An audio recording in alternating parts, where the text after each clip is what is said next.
But the fact that Harry was here for 2 days, for me, tips this over the edge into being a situation where they really should have been able to see each other. I understand that Charles may have some unresolved anger towards his son. Also, he might have a lot of stress and anxiety around the idea of seeing Harry. After all, you know, while the Queen was dying, Queen Elizabeth II was dying, Charles called Harry to tell Harry, don't bring Meghan to Balmoral. Harry blew up at him and said, you know, how dare you talk about my wife that way? That must have been a very difficult experience for Charles while his mother was dying.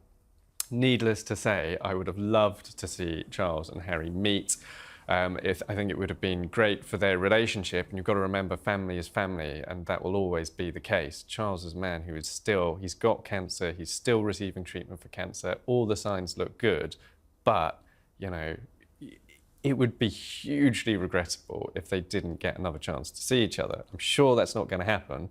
You really would hope, though, I think, that family ties would bring the two of them together. And I would have loved to see it. Honestly, I would have loved to see Charles show up to, I think we'll probably talk more about it a little bit later, but show up for Harry's Invictus service at St. Paul's Cathedral. I would have loved to see Charles there in the audience supporting his son, because it's a fantastic project at the end of the day. Whatever people might think of Harry, the Invictus Games is a fantastic project that supports veterans who really need help. Well, Charles was there at the first event, you know, 10 years ago. We marked. We'll talk about it later about the St Paul's Cathedral ceremony. You know, Charles was there, William was there, Camilla was there, the original one. The interesting thing I think about the lack of meeting is that the Duke of Sussex would have had to announce, or would have to have told the authorities in the UK that we understand 28 days before he arrives in the UK. That's the system. If he wants security, he has to let them know. He wants police protection. Yeah, so they would have known. And then they packed his diary. But also, what do you think about the fact that it was Harry's team that said the King was too busy? This was a very delicately worded statement, and Harry isn't always delicate. Sometimes he's a bit of a bull in a china shop, but this was actually probably perfectly worded. It said just enough so that we all knew that it was Charles who had prevented the meeting, or at least the palace side that had prevented the meeting. And that Harry had wanted to meet his father, but it also did keep the tone warm and positive. So he said basically due to his schedule, but also got in there, and other priorities. So, you know, clearly Charles didn't have a very packed public schedule on the Tuesday. He did on the Wednesday, but he didn't on the Tuesday. So that was the opportunity to meet. But Charles did, in Harry's view, clearly have some other priorities. But Harry didn't put the boot in, you know, he didn't put venom in the statements. He just made sure that people knew that he had wanted the meeting, and that it was the palace side who had stopped it from happening. Just when we thought the royal feud couldn't get any worse, shocking insider reports claim Prince Harry lost his temper with King Charles during a private exchange, all over a remark about Meghan Markle. The confrontation, described as furious and emotional, allegedly left the monarch stunned, and the palace deeply shaken. Tonight, we break down what really happened behind those palace walls, and how one fiery sentence from Harry may have changed his relationship with his father forever.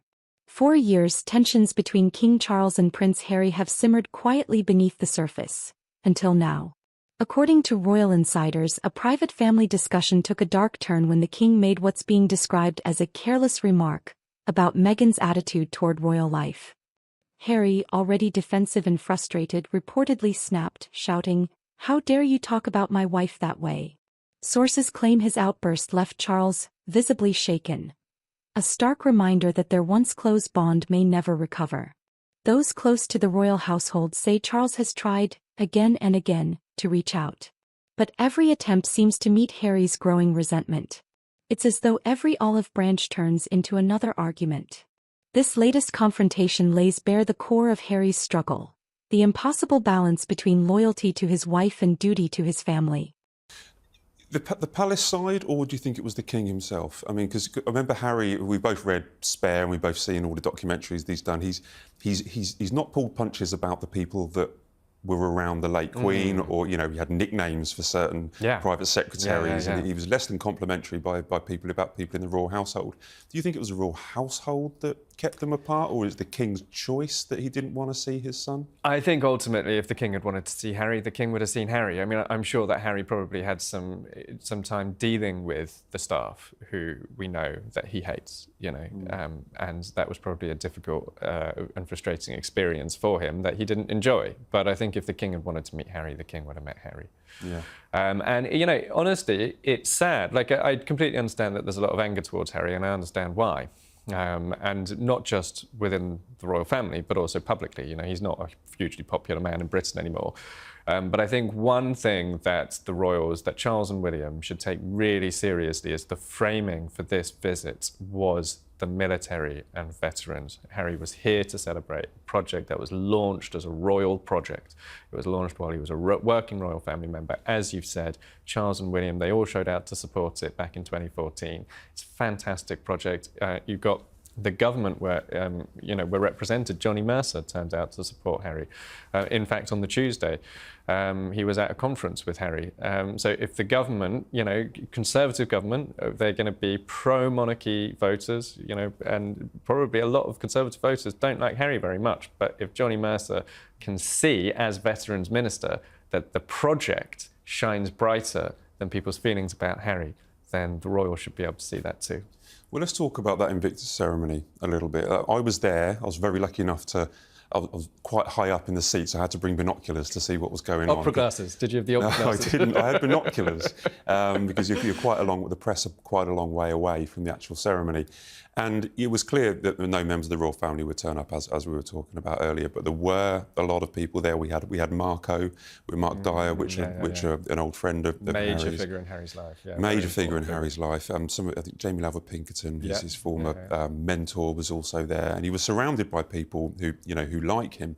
One of the most provocative, possibly, that's my word, provocative, guest would have been Earl Spencer, which is Princess Diana's brother. Yeah. Now, he famously, at Diana's funeral, with a very strongly worded speech, an address that got a round of applause from people outside Westminster Abbey, talked about blood family and blood relatives and looking after William and Harry. He doesn't get on with King Charles, but he was there with Diana's sister and some cousins to support Harry.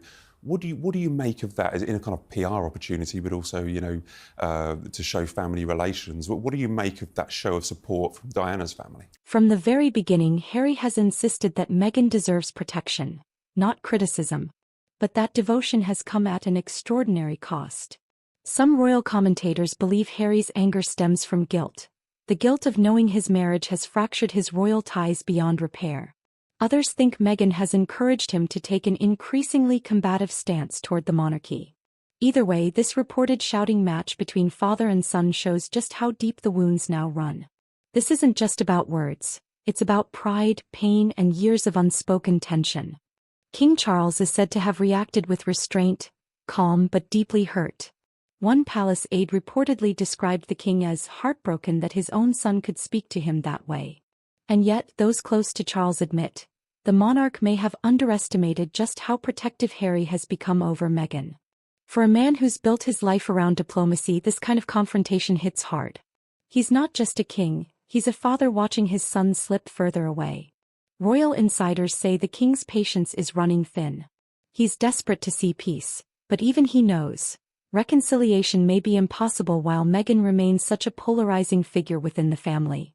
Behind the scenes, Meghan's name continues to ignite conflict. To her supporters, she's the scapegoat, a woman unfairly blamed for simply being different. But to the palace, she's the spark that keeps reigniting royal turmoil. Yeah, it reignites the framing that existed in the 1990s, which is basically, so you mentioned Charles Spencer's speech at Diana's funeral. He said, we, Diana's blood family, will raise these two boys up so that they are not caged by duty, but can be free to become the well-rounded people you wanted them to be. It was an incredibly powerful moment, but it was also, all the royals were sat there, including the Queen, listening to him say this, and it was a very explicit attack on them. So, obviously there's some bad blood in the history between the two Charleses.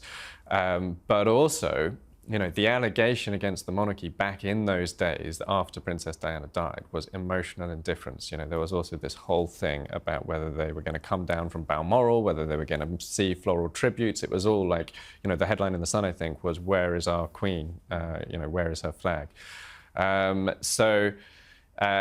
What Harry's done here, what Harry's been able to do is, the Spencers turned out to show him love and warmth and to show him respect for this project at his big moment. It's a big thing to have your project recognised at St Paul's Cathedral with a service of thanksgiving with all these people in attendance, Damian Lewis reading a poem, brilliant actor. And the Spencers were there and Charles wasn't and William wasn't. And it's back to that framing of the royals are emotionally indifferent and the warmth comes from Diana's side of the family. And so, this is the strange thing about Harry, is that he has done some things that have made people very angry with him, throwing hand grenades at his family, criticising people, spilling royal secrets in this book. But the better he behaves, the more the criticism shifts off him and it risks passing on to the royals. So when he actually behaves himself and does things the way he's supposed to do them, doesn't criticise people and doesn't throw hand grenades, certain underlying tensions bubble to the surface, like often actually related to his military career and his war record. It was the same thing with whether he was going to wear his military uniform to support Queen Elizabeth II in the run-up to her funeral. And the monarchy started taking some serious criticism over the fact that he wasn't going to be allowed to. And back in those days, he did it right. He wasn't criticising anybody. He played the game. He turned up with William and Kate to do the job in Windsor. And when he behaves himself, that is when the monarchy is actually at its most vulnerable. And that really is what has happened here. Is I think that Charles and William maybe did not realise that the greatest threat to them is actually Harry behaving himself. After the Netflix series, The Memoir Spare, and years of explosive interviews, King Charles and Prince William reportedly feel they can't trust Harry, not while Meghan stands at his side steering the narrative. One royal watcher put it bluntly, Harry's loyalty to Meghan is absolute, but it's isolating him from everyone else he's ever loved. And that's perhaps the real tragedy of this feud. Love that was supposed to heal him has only deepened the divide. Where does the royal family go from here? Experts say King Charles still dreams of reconciliation, perhaps for the sake of his grandchildren Archie and Lilibet. But Harry's defiance suggests he's not ready to forgive or forget. There's talk that this confrontation was the final straw, the moment Charles realized that bringing Harry back into the royal fold might never happen. Harry's anger may have been rooted in love, but it's also become his prison. Every emotional outburst distances him further from the very family he claims to miss. "How dare you talk about my wife that way?" Those 9 words may echo in Buckingham Palace for years to come, a moment of raw emotion that captures everything broken about this royal relationship. Charles, the father seeking peace. Harry, the son who feels betrayed. And Meghan, the woman at the center of it all. Do you believe Harry was right to defend Meghan, or has he crossed a line that he can never return from? Let's talk in the comments below. Don't forget to subscribe for bold royal commentary, untold palace secrets, and the truth behind Britain's most turbulent family.